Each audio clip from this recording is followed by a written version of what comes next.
কিছুটা পরিমাণে মাছ নিয়েছি। মাছগুলো ভালো করে ধুয়ে পরিষ্কার করে হলুদ নুন মাখিয়ে নিয়েছি।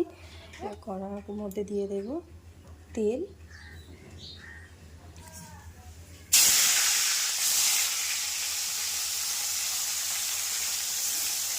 মাছ ভাজা হয়ে গেছে, মাছ ভাজাগুলোকে তুলে নেব।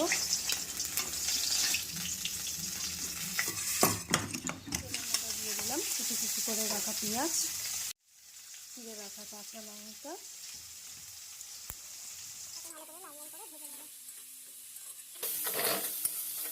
পেঁয়াজগুলো লাল লাল করে ভাজা হয়ে গেলে দিয়ে দেবো টমেটো কুচি,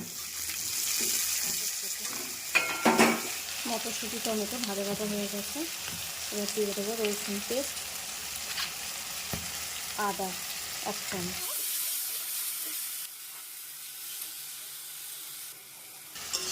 জল দিয়ে দিয়েছি, নুন হলুদ লঙ্কার কাশ্মীরি লঙ্কার গুঁড়ো, পরিমাণ মতো আদা আর রসুন পেস্ট দিয়ে একটু জল দিয়ে ভালো করে কষিয়ে নেব।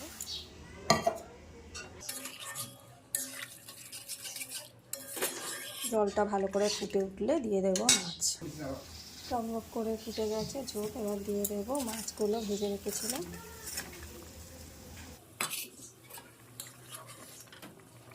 আবারও এটাকে ভালো করে ফুটতে দেবো 5 মিনিটের জন্য। তরকারি আমার রেডি। ওর মধ্যে একটু সামান্য পরিমাণে গরম মশলা দিয়ে দেব। কালিয়া করে খেয়ে দেখবেন, ভালো লাগলে অবশ্যই আমাদের পাশে থাকবেন। মটরশুঁটি দিয়ে রুই মাছের কালিয়া।